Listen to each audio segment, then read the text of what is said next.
Hoy os quería enseñar los boliches Propetanca acabado Fluor, que vienen en un paquete de 5 y con su precio de 10,50 euros. Y vamos a proceder a su apertura.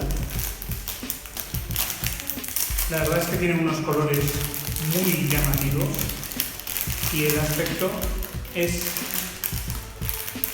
de calidad, de un boliche de calidad.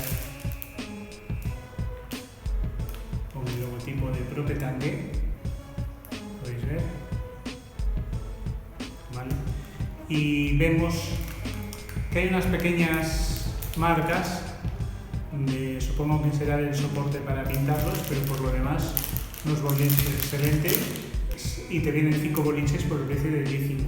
Creo que es una calidad y un precio pues bastante recomendable. Venga, adiós.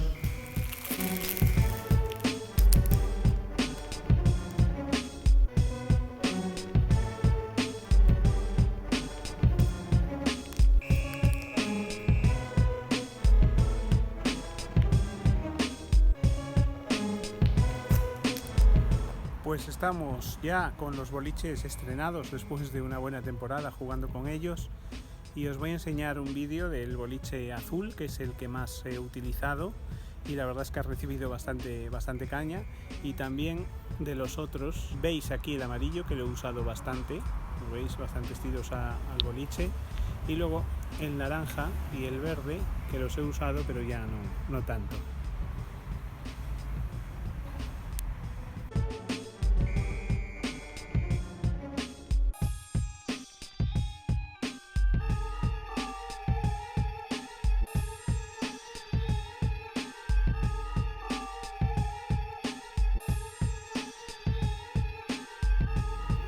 Así es el estado de los boliches Propetanque Original Fluor después de varias partidas con ellos. Este amarillo es el que más se ha usado, junto con el azul que habéis visto en el vídeo anterior,